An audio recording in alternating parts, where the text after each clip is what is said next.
So here I am again.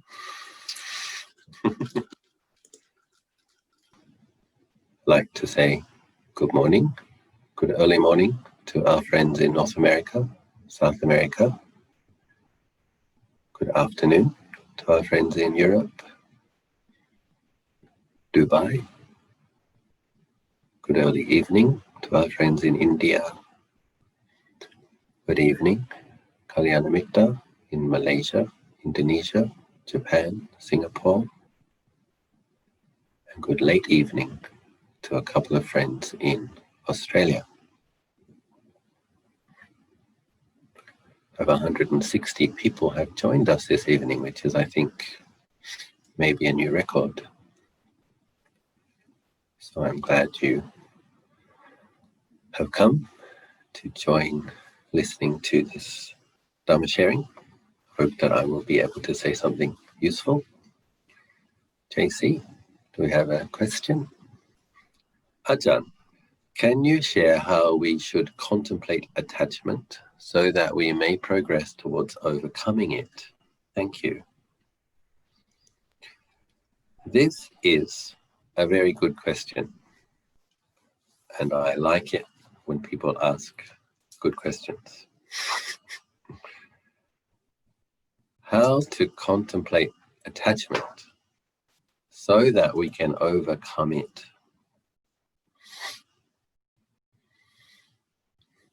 Excellent question. In the Dhammacakka Sutta, Lord Buddha's insight into the noble truths, the truth of suffering, the truth of the cause of suffering, the truth of the cessation of suffering, and the path leading to the cessation of suffering. In the second noble truth, Lord Buddha explains that the cause of suffering is craving, tanha. Attachment is upadana. There's a very close link between these two phenomena. When we crave, we then have clinging. If we are not mindful of it and dropping it, we will have attachment. So attachment is, craving and attachment is the cause of suffering. So we have to think about this a little bit. What causes you suffering in life? Basically, when you experience things that you don't want to experience, and when you want things that you don't yet have. Another type of craving, craving for becoming. The three types of craving: kamma tanha, bhava tanha, vibhava tanha.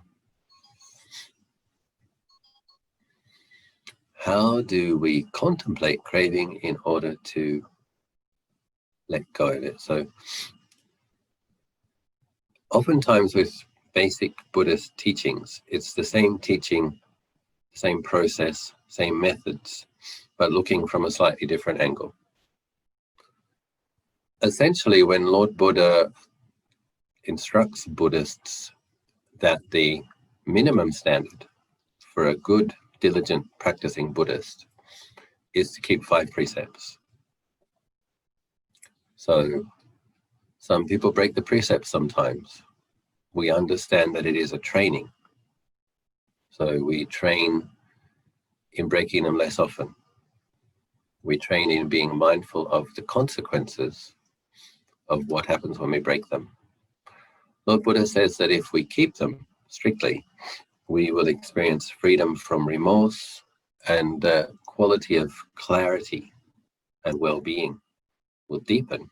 It will be a tremendous support for the mental cultivation, the peacefulness and the insight, stabilizing insight.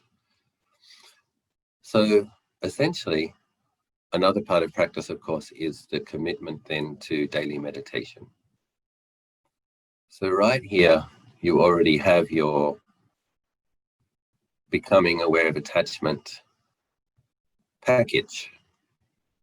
So what happens when you commit to keeping the 5 precepts and you commit to meditating daily is you are going to notice that there are many things that you want to do that you can't do.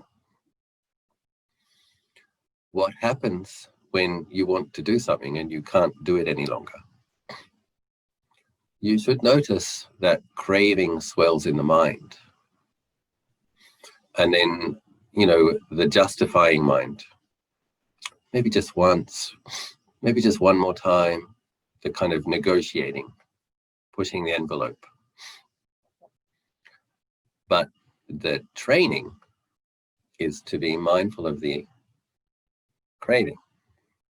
And when you come to meditate, you can see, if you're truthful, not getting lost in the justifications of why you might break a precept.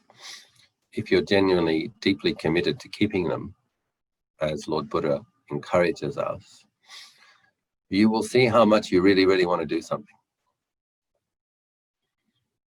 And then you're getting to see your attachment.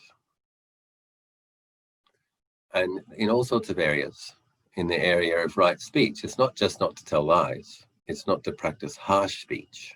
It's not to gossip. Doesn't mean that we can't talk about weaknesses in people's characters with a sense of objective clarity. Talk about each other's strengths and weaknesses in a constructive way. But if somebody hurt your feelings and you want to go and tell them, how much self-righteous anger is there? So we can just go through the hindrances is a nice list. This is what comes up in meditation, and you'll see the attachment which is behind them. So the first hindrance, most of what you'll experience in terms of thoughts in meditation will fall in the category of the 5 hindrances. Not always. Obviously, there's wholesome thoughts associated with the meditation object, wise contemplation. But in general, first precept, sensual craving. So if you want to have an affair with the neighbour, if you've fallen in love with somebody at work, this happens. People fall in love. If you're married, you love your partner, but you fell in love with someone else. Infatuation, the mind becomes infatuated. And so for people who are not committed to a Buddhist training, I have heard about all these apps that modern people use. So for these days, if a person wants to have sex whenever they want to, they probably can. And this, of course, is not recommended by Lord Buddha, because sensual craving and sexual craving in particular is the strongest kilesa. And Lord Buddha said if there were 2 kilesas as strong as sexual craving, it would be impossible to be liberated. So you don't want to go feeding the strongest kilesa, which is binding you to the wheel of samsara most powerfully. In some ways, you probably do want to feed it, but the wiser part of you does not want to do that, because it's going to equal more birth, more old age, more sickness and death indefinitely, unless you commit to the program to end rebirth, which means weakening and uprooting attachment. So keeping precepts strictly and being content with one partner. So then you get the opportunity to experience sexual craving swelling up in the mind and your attachment to it. It's very powerful, very dizzying, the fantasizing mind. But when you don't act on it, it's actually, sometimes people feel like they're not accomplishing anything when they come to meditate and they see sensuality. And actually, by sitting there and not acting on it, you are not feeding it in terms of speech and action. So it's thoughts. And ideally, what happens is you see the pain. So when a sensual craving comes up, that kilesa in the mind wants to be acted out so that you can experience a certain type of pleasure. When you don't act on it, there's a sense of frustration, and it's painful. And a fantasizing mind, if there's some mindfulness, is dizzying. And so with good mindfulness, you're aware of this. You see the suffering aspect of this, the dizzy fantasy, dragging you away from the present moment, the passion, the craving in the heart and mind, wanting to flow out into the world. But what happens is if you sit with it long enough, it falls away. It'll get less and less, and it'll fall away. And then, if you're a person who regularly meditates, you'll see that you have a quality of serenity and tranquility and freedom of remorse, which is actually a superior type of happiness to sexual pleasure. But you have to be able to sit to the point where it ceases in the mind and you feel that lovely sense of calm. There isn't a kilesa oppressing the mind. A sense of spaciousness, not a sense of contractedness, a sense of contentment and settledness, not a sense of needing to rush off somewhere else. A coolness rather than heat. And in that process, attachment is being weakened simply by not feeding it again, not acting on it. Attachment is being weakened.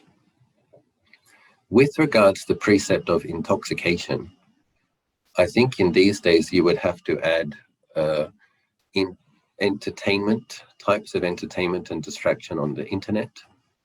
I think particularly pornography, for somebody who wants to cultivate a deep sense of clarity, if you want to develop genuine samadhi as a foundation to develop insight that will liberate you from samsara, looking at a lot of sexually provocative images is not going to support that process.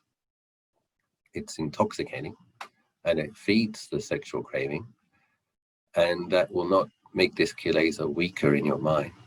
So the way we let go of attachment is by weakening it, not feeding it. And a very interesting thing can happen.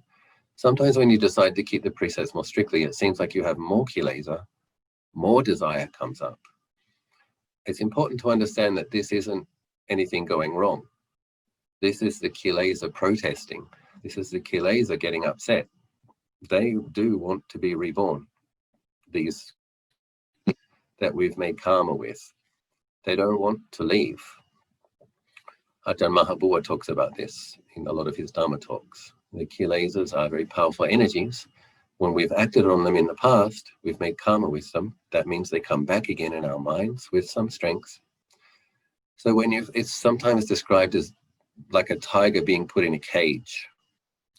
So the tiger when the tiger realizes that it's put in a cage, it can get up and start roaring, banging against the bars and getting very upset because the tiger doesn't want to be in a cage. We need to understand that this is part of the process. And if we don't act on it, the tiger is going to sit down and surrender to the fact that it's now in a cage and stop roaring. It might get up every now and then and grumble a bit, roar a bit, but it's not going to be rolling around in the jungle anymore. It's one analogy. So with the second hindrance, irritation and aversion.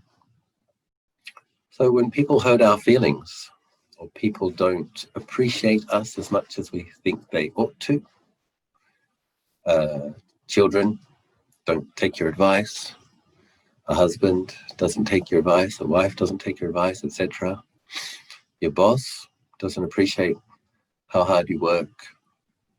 The government doesn't help you as much as they should. All of the things that we could get upset about. When you come and you sit and you see that angry energy and the fantasies that come up in the mind about what you're going to say to that person. Take your revenge. Give them a piece of your mind. Tell them the way it really is, what they did wrong, how they should appreciate you. I'm not saying that there aren't times when we need to be skillfully assertive if people around us aren't appreciative or grateful. but I'm saying to have a look at the anger, the sense of self-righteousness. So when you've made a commitment to cultivating skillful speech, right speech, keeping a precept, cultivating mindfulness in the area of speech, you can't just give someone a piece of your mind and vent all of that energy. Well, you can, but it's breaking a precept. So if we come and we sit and we have a look at an angry reaction, irritation, hurt. Often these things come from hurt feelings. Hurt feelings come from getting something that we didn't want. There's a hurt feeling. And from the feeling of pain, anger. It's very important to get mindful of this. Actually, it's a feeling in your heart that you're actually upset about. It's a feeling that's occurring in your mind, a hurt feeling, because you got something that you didn't want. And then you get angry on top of that. So you can get a good sense for how much attachment there is to wanting the wholesome spectrum of the 8 worldly dhammas. You want praise, you want pleasure, you want gain, you want good name. You don't want criticism, loss, pain, ill repute. So have a look how much attachment comes up when you get the negative side of the spectrum. A lot of people who aren't meditators, and even people who are meditators, we can still get upset about things that happened 5 years ago, 10 years ago, if we haven't forgiven and let things go, the things that really hurt.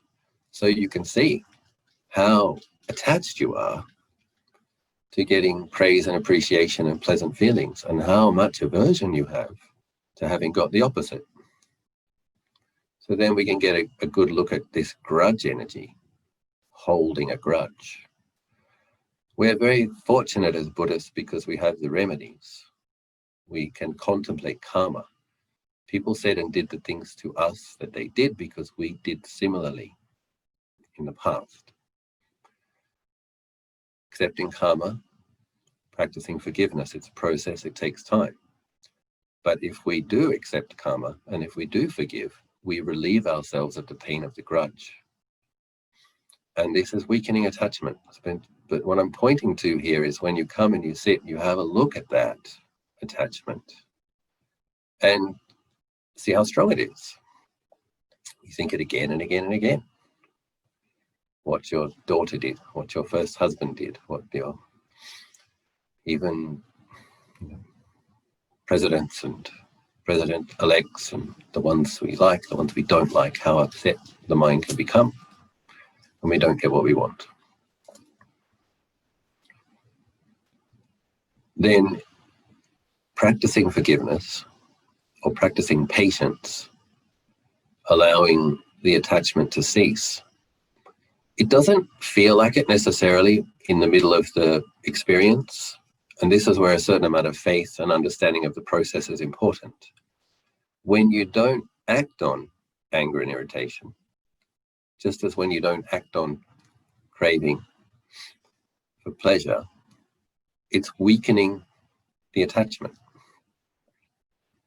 And so what happens is over the course of meditation, 1 year, 2 years, 5 years, 10 years, 20 years, you should be able to see the power of the cravings gets less, the power of the attachment gets less, the capacity to forgive and let go gets stronger, becomes a faculty that you have. You have the ability to practice patience, you have the ability to accept karma, you have the capacity to forgive quickly, become less reactive. So that's seeing the energies. This is what daily meditation does. It gives us the clarity, the integrity of mind to see what's occurring in our minds. When you experience pleasant and when you experience unpleasant, and what you crave for and what you don't crave for. And also you have to take on the justifying, wriggly mind that tries to trick you. You have a committed daily meditation practice. It's like, watch the ways the kilesa and the mind tries to take you away from it. It's like, I've been a monk for 24 years. Sometimes I wake up in the morning, I don't want to meditate. Sometimes I don't want to go on the arms round. But I get up and I meditate and I go on the arms round. And what happens is once you get past that bump, you're on your cushion, it's fine. Once you get out the door and you're going on the arms round, it's fine. But if I gave in to the kilesas that still function in my mind, I would sleep another hour. I would have my fruit brought to me at my kuti. I would meditate for 2 hours rather than have to go and walk barefoot on the stones. So it's like you see these things and you don't give in to them, and one does one's duty. So as a Buddhist practitioner, once we commit to something, that becomes our duty. So you've committed to something, now you have a duty to do it. You've committed to your daily meditation. You've committed to your precepts. And that commitment gives you the clarity to start investigating attachment. And so when that attachment energy comes up in the mind, the more we meditate, we should actually get quite interested in it, because it is interesting. And can see what triggers attachment. You can investigate, what is the attachment here? What is it that I want actually? Which feeling, which impermanent feeling that is going to come from sense contact that I'm so obsessed with, that I want? The Haagen-Dazs ice cream, the Baskin-Robbins ice cream, the brownie, whatever it is, the sex, the pornography. It's these things release, what is it? Dopamine in the brain. It's your own body releasing a chemical in the brain that we're addicted to. One way of looking at it. You're just trying to get a dopamine hit coming from a pleasant sensory experience. But the thing about pleasant dopamine hits is that it fades away. It doesn't last very long. And there's a feeling of emptiness and needing something else. You need the next thing to fulfill that hole. But if we cultivate and establish contentment, then there's a whole bunch of different hormones that the body produces. Serotonin comes from meditation, feelings of well-being, and superior to dopamine, feelings of contentment, feelings of well-being, and then the bliss, the tranquility and the serenity that you get from your meditation when the hindrances get less because you don't feed them, and the kilesas get weaker because you're not feeding them. So this is the process. And really feeling, often it's in meditation, but we can really have a closer look at what does attachment feel like underneath the craving, the pleasant or the aversion to the unpleasant. What does the attachment, the clinging, feel like in the heart? And then Luang Por Chah is saying a large part of practice is letting go. So this is very important. We need to keep the precepts, we need to do the daily meditation so that we have the integrity of mindfulness, some collectedness, that we place the mindfulness and the collectedness in the mind. That's what gives us the power to drop the unwholesome from the mind, whether it's a hindrance or one of the kilesa. And then we notice, we have to train ourselves in noticing when you let go of it, when you don't act on it, when you just decide, no, I'm not doing that. I am going to do my meditation. I am going to keep my precepts, and the desire fades away. We have to notice the tranquility. We have to notice the serenity. We have to notice the absence of remorse. And then you have to give yourself a little pat on the back. Well done for not following that. Well done for feeding the parami side of wholesome dhammas. Practice renunciation. Instead of fulfilling greed, you practice renunciation. Mental cultivation produces more merit than giving physical things, but we can't necessarily see this. But what should occur is those moments of peacefulness, tranquility, serenity, freedom of remorse, just a feeling of sanity, of being okay, having a refuge inside, an anchor, an eye in the storm. that should become more palpable. And Lord Buddha explains that peace is the highest happiness, a superior happiness. So, yes, keeping precepts, meditating daily, craving will come up in the mind. We investigate the attachment. We feel it. Know the thing about dukkha, this is the first noble truth, knowing dukkha as dukkha. Have a really good look at it. It hurts. Acting out craving is just going to make it go away for a few moments. It's going to come back stronger. Acting out irritation and aversion. Yes, you'll relieve yourself of the pressure in that moment. But the next thing that comes along that irritates you, the tendency to get angry and upset, is right there again, even stronger. So we have to see it, or walk, or chant, or listen to a Dhamma talk, and allow craving for and craving not for to cease without acting on it, or at least not acting on it outside of those 5 precepts. Lord Buddha further encourages us to keep the 8 precepts on the Uposatha day. That might not be possible for everybody. It's a good practice to take on once a week. So that means sleeping on the floor, not sleeping on a too comfortable bed, not taking an evening meal, and not indulging in any entertainment or distraction or decoration of the body. The extra precepts, this is more about renunciation. And this is strengthening the renunciation muscle, the parami, and getting a chance to weaken the craving and attachment more. So even some of those things which are allowed within the container of the 5 precepts, when you take on the 8 precepts, you have to put down a lot more things. And so some people will maybe think, well, what's the point once a week? To keep in mind that once a week means 52 days a year. 52 days a year, it's more than a month and a half that you kept 8 precepts. If you do that every year, after 10 years, you kept the 8 precepts for more than a year. So this is building the renunciation parami. This is one of the main things that probably lays the foundation for having the opportunity to be a bhikkhu or a bhikkhuni in a future life, or to be a lay practitioner that keeps precepts strictly and has insight. So again, we take periods of retreat. Most people will have had this experience in a 10-day retreat. You're really excited at first. You really want to do the retreat because you're thinking of the peacefulness that you're going to experience. You come on the retreat, and day 2 and day 3, you want to run away. You forgot about the pain in the body. You forgot about the person who would be snoring in the room.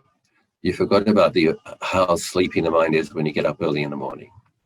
You forgot the food might be cold or it might not be.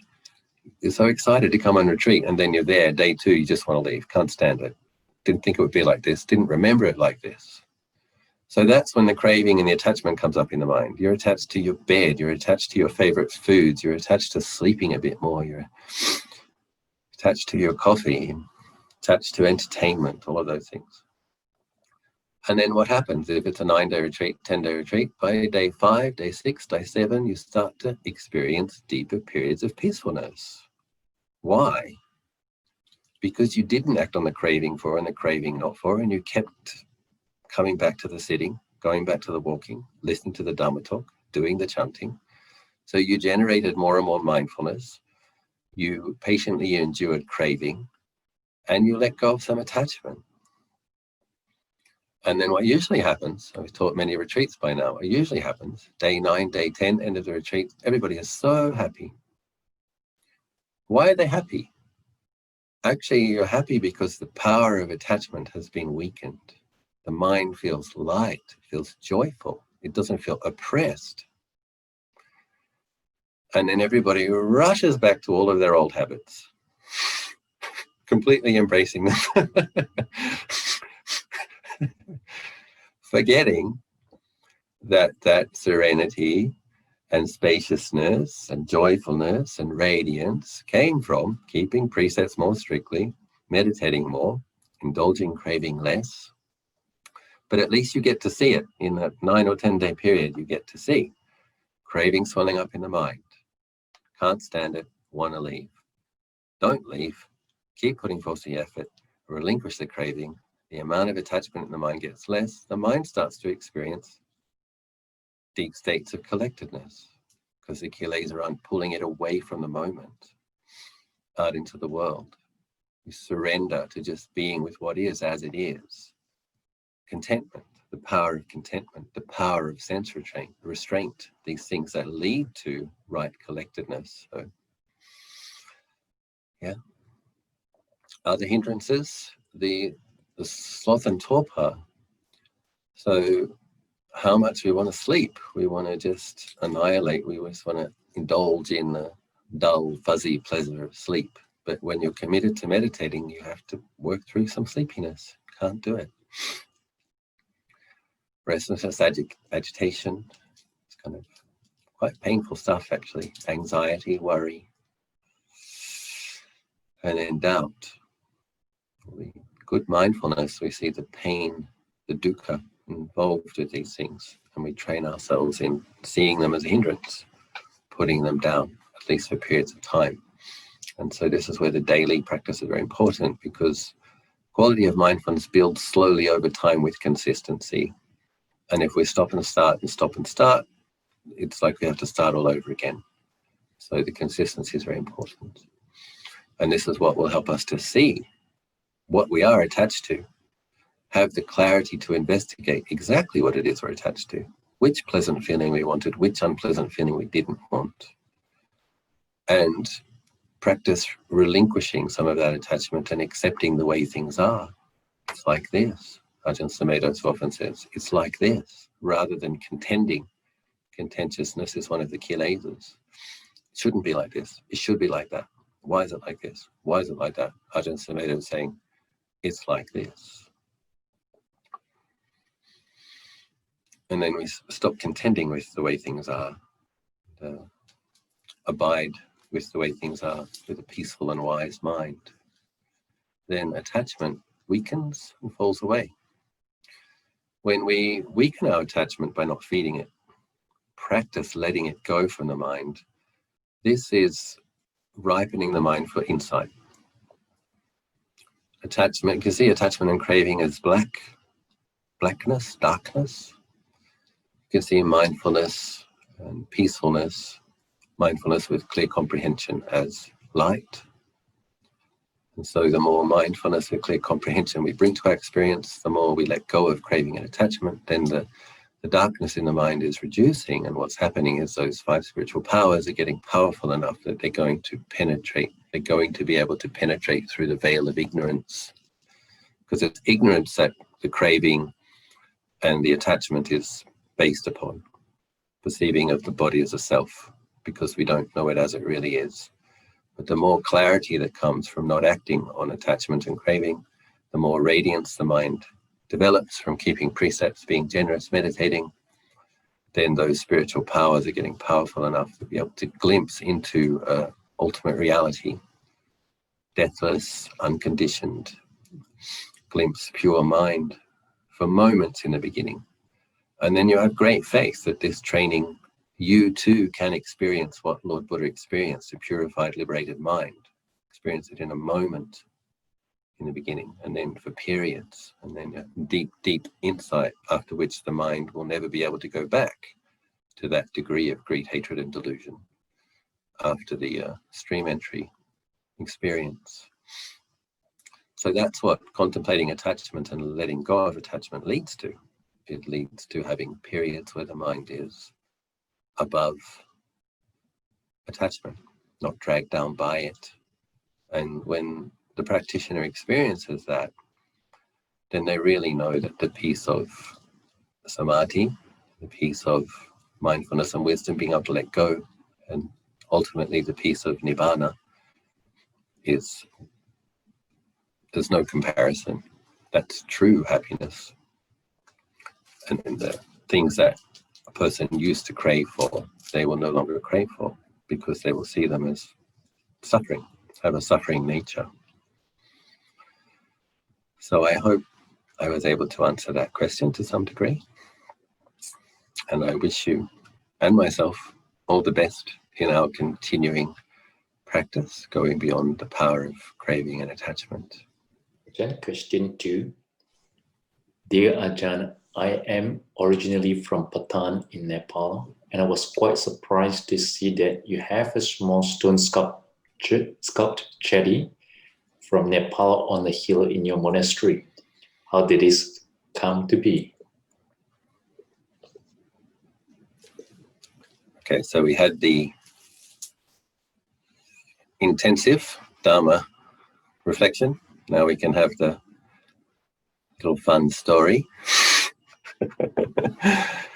How did there come to be a sculpted stone chedi from Nepal on top of a hill in Phetchabun?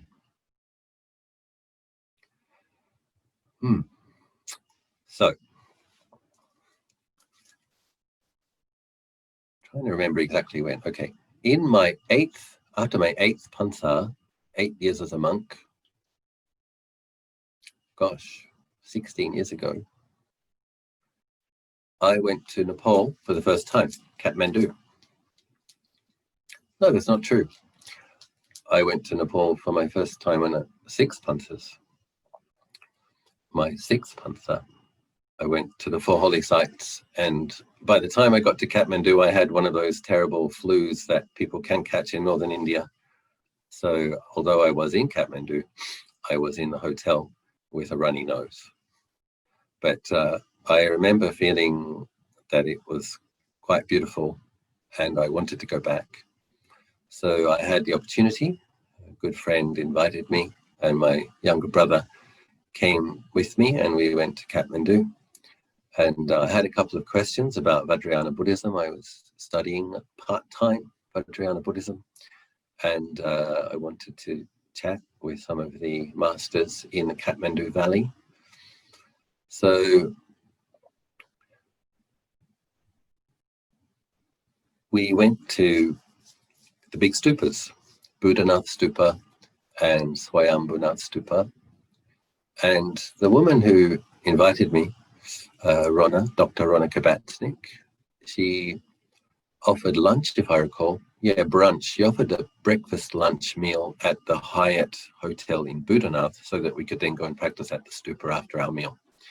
And in the lobby of the Hyatt Hotel, there are these beautiful stone sculpted chedis, quite small, but really beautiful in their detail. And there's this beautiful terracotta floor, and then there's this grey stone chedis, and there was this lovely balance between cool and warm. And the chedis, although they were made of stone, they have this very kind of celestial shape. And I remember thinking, it's such a shame that these are in a hotel lobby where nobody's relating to them in a spiritual way as a reminder of enlightenment. And they have Buddhas in them facing 4 directions. Remember Lord Buddha, circumambulate, bow, various things that we can do with chedi. So I did notice the beautiful artwork. And when I came to Anandagiri 10 years ago, I knew that there were some ghosts in the area because I knew it had been a war zone. And I had a sense that I should do something to brighten the atmosphere. So I thought I would like to have a small chedi. Now, something happened in the meantime. Seems unrelated, but it is related. Before I came to Anandagiri, before I was invited to come here, I went to India with another friend, Francois. He invited me to go to Ladakh. So I think for people in America and Europe, they won't quite understand that Kathmandu is, I think, a 3.5-hour flight from Bangkok, and India, Delhi, maybe 5 hours. So I live in Asia, and by this time there were low-cost airlines. And if lay people want to spend a bit more time with one of their teachers, one of the things they might do is invite them on a pilgrimage, and it's regional for us. So I have been able to visit many holy sites in Asia and go with a few close students. So one of the reasons I love living in Asia, because I do have a devotional character type, and I do love holy sites and practicing at holy sites, as many of you know. So anyway, we were in Ladakh, and we were going to a lake. I wanted to go and meditate on a Himalayan lake, see what that was like. So we're going to this lake, which was at, I think, 5,000 meters, Lake Somariri. And we stopped at this place literally in the middle of nowhere called Chumatang. And Chumatang had hot springs. So we got slightly excited about these hot springs in Chumatang, but once we got there, it was quite filthy, and I didn't want to go near the hot springs because it looked like I might catch some kind of disease. Although the hot springs were reputed to have healing qualities, it looked totally slimy and disgusting to me, and I didn't want to go near it. But the Himalayan sky is beautiful, the snow-capped mountains are beautiful, the sense of space is beautiful. Because there's so little humidity in the Himalayas, you can see great distances. So you can see mountains 20 kilometers in the distance very, very clearly. The sky gets this sapphire-like quality. So it's a very nice sense of space in the Himalayas. Anyway, so this man was walking towards Francois and I. I met him, his name was Adrian. So when he was walking towards me, he had long blonde hair and he had kind of these red, dull eyes. And I remember thinking to myself, oh no, here comes a total stoner, because he looked like he might have been high on marijuana. And I'm like, I don't know if I want to talk to this guy. And turns out that he's a very, very sweet person and a good friend of mine. I love him like a brother. And it turns out that his eyes were red because he just walked for 20 kilometers. It's a slightly funny story. He was hitchhiking back from the lake where we were going, and he got into a truck, and the truck drivers were asking him, how do you like India? And Ladakh used to be a Buddhist kingdom, but it was kind of annexed by India, so it's part of India now. And Adrian was saying, I love India, except for Bihar, he said. I don't like Bihar. So Bihar is where Bodh Gaya is, and it is the poorest region of India. And so you do meet kind of aggressive beggars, and even a lot of the people of Delhi wouldn't imagine going to Bihar. It's like the Wild West to them. And I've been to Bihar 17 times, and I love practicing in Bodh Gaya. So anyway, what Adrian didn't realize is that the driver of the truck was a Bihari. Many of the people delivering goods in the Himalayas and building the roads are Bihari people.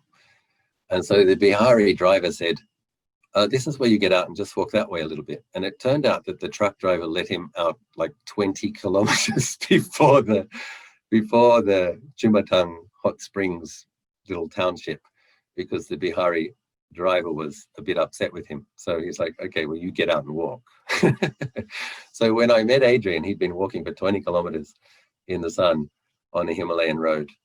And he asked me, he said, do you teach when you travel? And I said, well, not much. In those days, I hadn't started teaching much yet. I said, I'm just on pilgrimage and just meditating in holy sites. And but I do hope to go back to Bodh Gaya.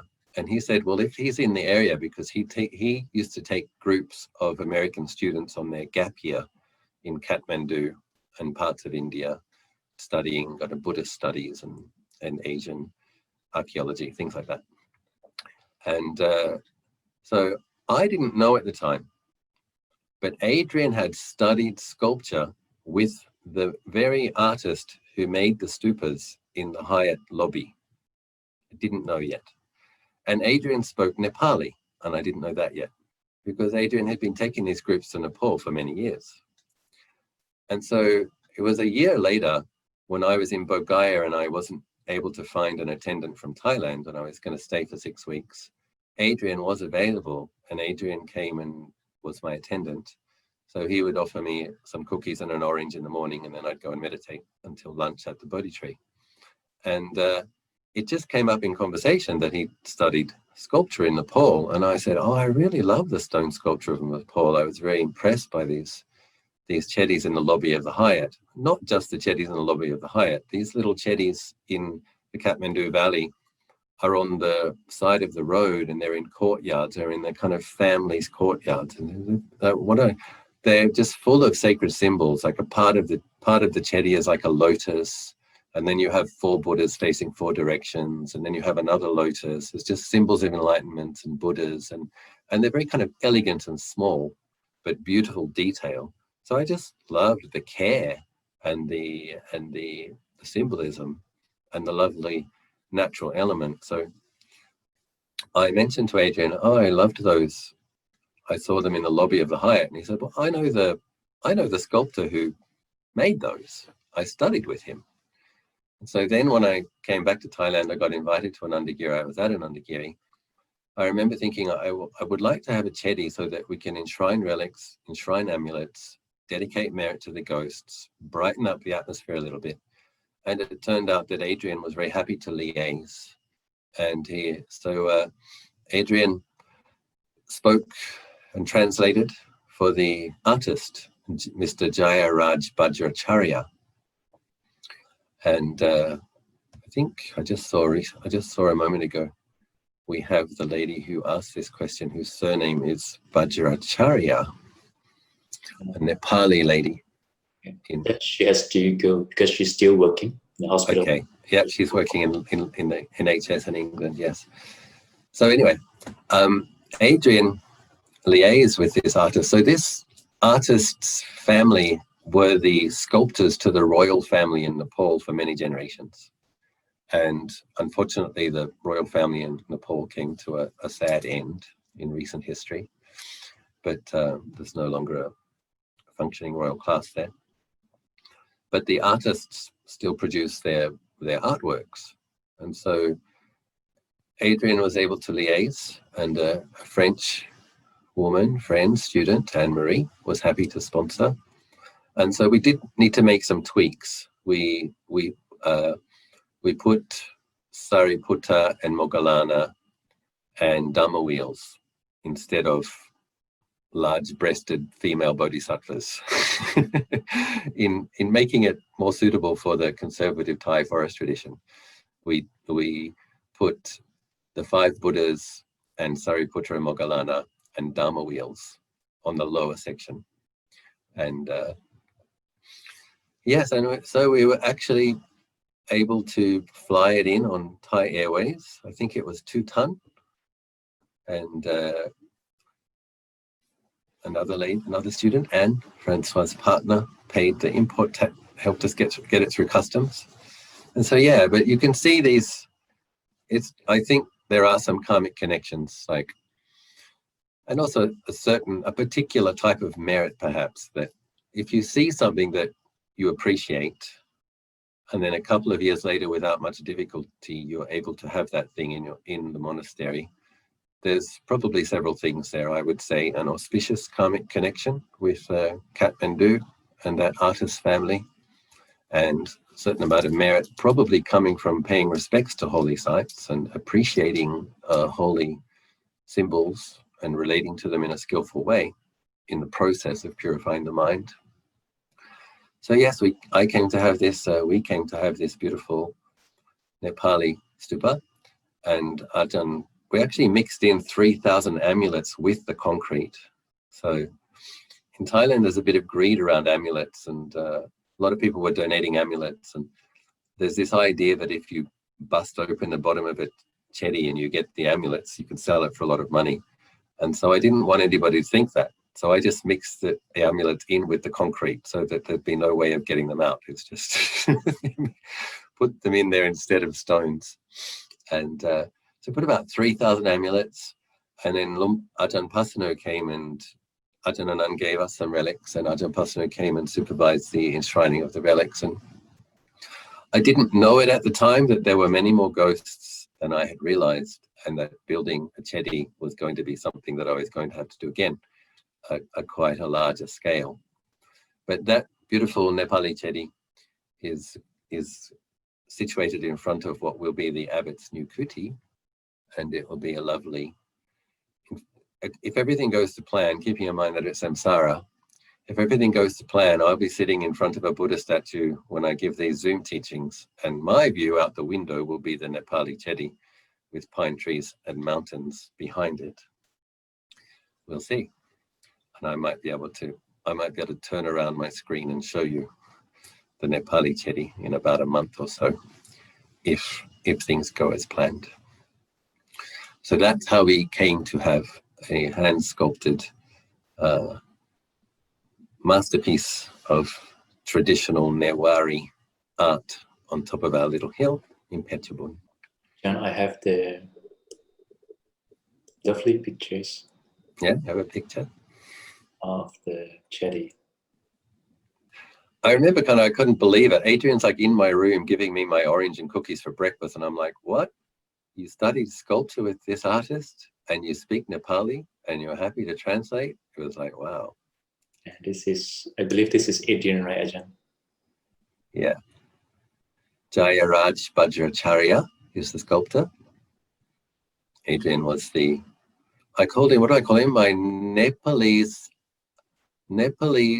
ambience enhancing artifact acquisition deputy project manager. Very long name.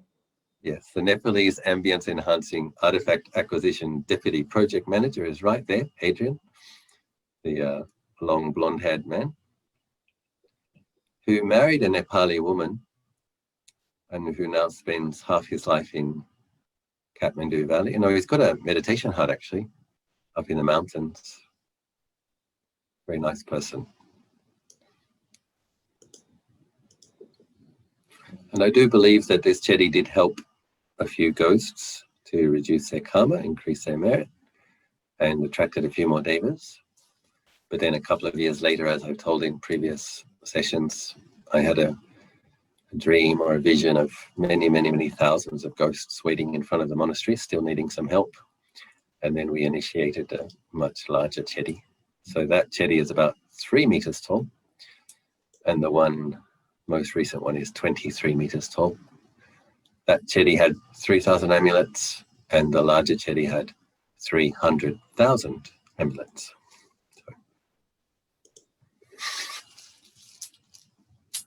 And many more relics. Question 3. Dear Ajahn, it has taken me a long, roundabout route in this life before I encountered the Dhamma in my 40s. I felt I have wasted a lot of time and created a lot of bad karma. How can I make effective aspiration in hope to meet Buddha's teachings early in my next life and meet good teachers and kalyanamitas and good environment condition to practice effectively? Thank you. Yeah.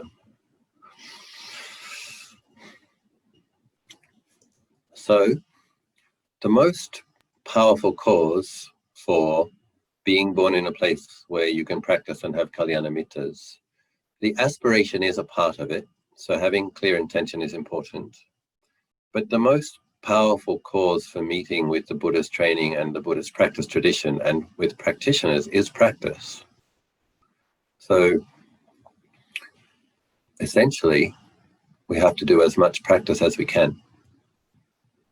And then, so if you recognize that half your life has gone past and you made some bad extractive karmas, then have to try to make up for it. And not motivated by a sense of punishing oneself, but motivated by a sense of you've discovered something valuable. You don't want to be separated from it. You need powerful, auspicious karmas to progress as quickly as possible. So then we embrace it fully and do as much as we can. And then we make the aspiration. So normally after making an offering, make the aspiration, or after having a peaceful meditation, you make the aspiration. May I be reborn in a place where I can continue to practice Buddha Dhamma. May I meet with well-practiced practitioners and the pure and correct teaching of the Buddha.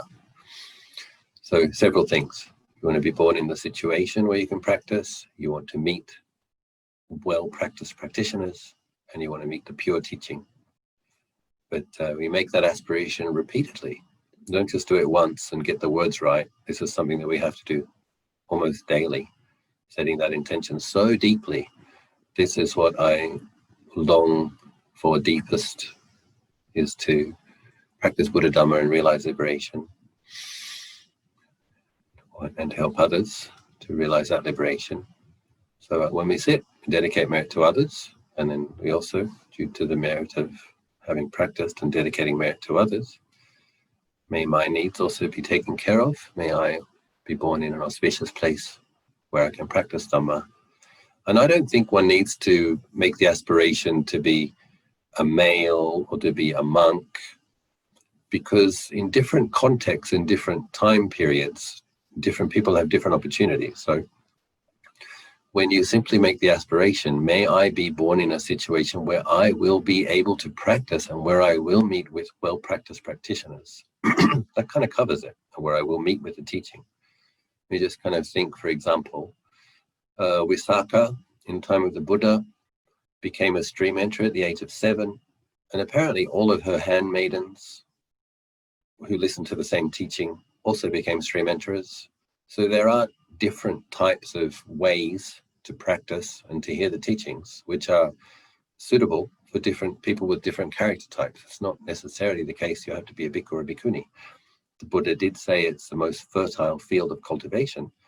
At the same time, from what Tanajan Anand says, 75% of the lay people in Rajgir, by the time Lord Buddha passed into Mahaparinibbana, were stream enterers. So that means a lot of lay people practiced, heard the Dhamma, kept the precepts, practiced well, and became established in enlightenment. So you don't need to worry about all the nitty-gritty of the details. Sometimes you make the aspiration to be born as a man and be born as a monk, and you might be born in a situation where the monks aren't behaving very well, because the Sangha goes through periods of growth and then periods of decline. So I think in this day and age, for example, in Taiwan, there are many more nuns than there are monks. So it's like, if you're born in Taiwan and you want the opportunity to go forth, it might be better to be born as a nun, as a woman. I don't know. I've never been there, but I'm just saying you don't have to think about the details so much as the intention to practice and the aspiration to meet with the well-practiced teachers. Meiji Gao is an interesting example. When she was a little girl, Luang Por Man came to her village. Luang Por Man gave her, as a little girl, personal meditation instruction as a young woman. And then many years later, she's a very gifted meditator. And many years later, Ajahn Mahabua came through her village.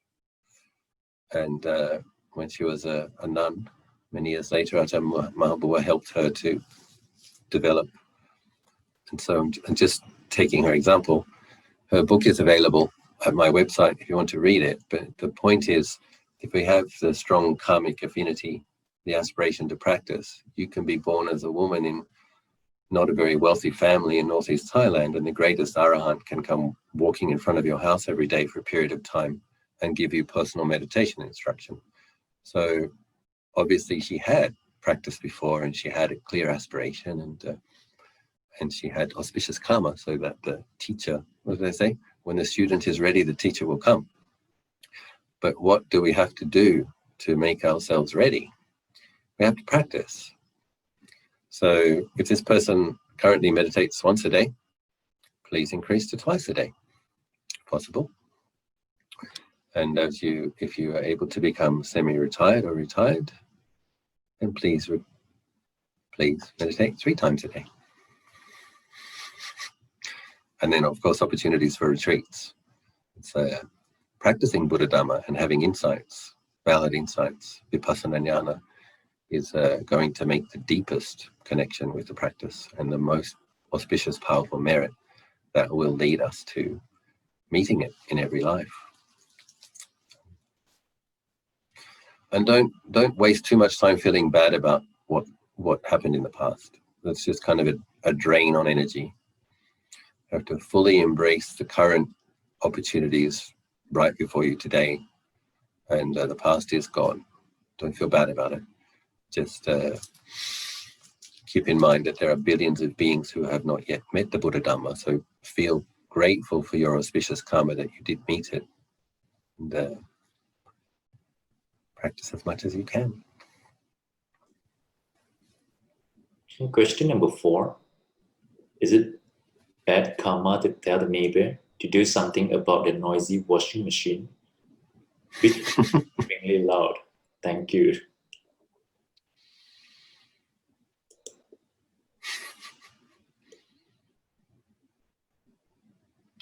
I don't know. I'm not sure. I'm not quite sure just how loud it is. So I would have to hear how loud it is, I think, before I made a decision on that. So, you know, when the monks go to practice in the jungle, people have this kind of idyllic fantasy. You think of a monk meditating in the jungle. There's an assumption that it's quiet. The jungle is not quiet. I used to go with the community of Wat Nanachat into the jungle once a year. We'd go for 2 to 3 months. I did that 7 times. The crickets are so loud and they go all day. In the morning, gibbons sing to each other. Hornbills, this kind of like prehistoric leftover bird, has these huge wings that flap. They come flapping by. Trees fall over, branches fall, birds. So you're meditating in the forest, and it's like you have to be capable of mindfully noting sound and not sending the mind out. There's a classic teaching, isn't there, to Ajahn? Somebody came to Ajahn Chah and complained, the noise is bothering me. And Ajahn Chah answered, stop bothering the noise. So it's like noise is just noise. And yes, Lord Buddha does say that it's difficult to develop samadhi in places that are very noisy. At the same time, Lord Buddha does say bhikkhus and bhikkhunis should go to the jungle. And the jungle is a noisy place. So the crickets literally hurt your eardrums. It hurts when they really, really get going. I mean, it's really, really loud. I'm sure the crickets are louder than this washing machine. And the gibbon singing, that's quite a nice noise, the gibbon singing. It's something that in the modern forest tradition that we've had to practice with because of modern building materials. It's been a significant part of my training to have to note the noise of construction. So for 3 years, I had a chedi being built 30 meters from my kuti. What does that mean? That means cutting granite. And in the first few years when they were, cutting ceramic tiles for bathrooms, incredibly shrill, high-pitched, painful noise. So when I was at what Mapjan Ajahn Anan was building his Uposatha hall, trucks coming and going. And then once he built his Uposatha hall, he was building kutis, a growing community. So the noise of chainsaws, trucks, grinders cutting ceramic tiles is, it has been a large part of my bhikkhu life, is noting the noises associated with building projects. So ideally we have periods of retreat where we try to minimize the noise, but we really do, earplugs do help. So when I was building the chedi, I would use earplugs, and when I meditate in Bodhgaya, I use earplugs. So that's kind of like, we're trying to take responsibility for the fact that the noise, I'm taking responsibility for the noise that the noise annoys me. I'm not trying to stop the noise. And what the earplugs do is they will reduce the noise by about 30 or 40%, which just takes the edge off it a little so that it's easier to be mindful of it and not make a problem out of it and not disturb the noise, as Sompo Cha says. So anyway, I don't know, if you know the neighbour well and if you get on well, you might be able to suggest, I don't know if you've noticed quite how noisy your washing machine is, and I wonder if you considered having it seen to, and ways to say it, but otherwise take it as a special practice in patience. And I remember in Australia, growing up in Australia, it's like very quiet. And they have these laws that people actually keep, not allowed to have building noise after 6 in the evening and not allowed to have loud music past 9 in the evening. So 9 o'clock in the evening, it's just silent. And yeah, but then you go to India, it's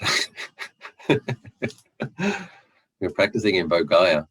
It's the Muslim call to prayer, it's the Sri Lankan chanting on a loudspeaker, it's the Buddhang Saranam Gacchami on the speakers, it's the different groups coming through with their things, it's the dogs fighting, it's the people arguing, it's just noise, it's everywhere. And put in your earplugs, close your eyes, note hearing, give the interest to the breath. It's quite possible to meditate in noisy places. So, is it bad karma, was the question. Karma depends on intention and also like a method. So if your intention is wholesome, yeah, it might be better karma to practice with your irritation and aversion and let go of your craving and attachment.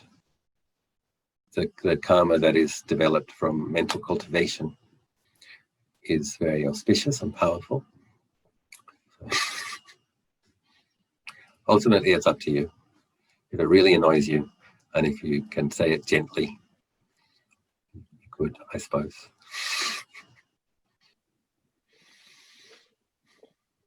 Okay, good spending time with you all. Wishing you all the best. Stay safe, stay healthy.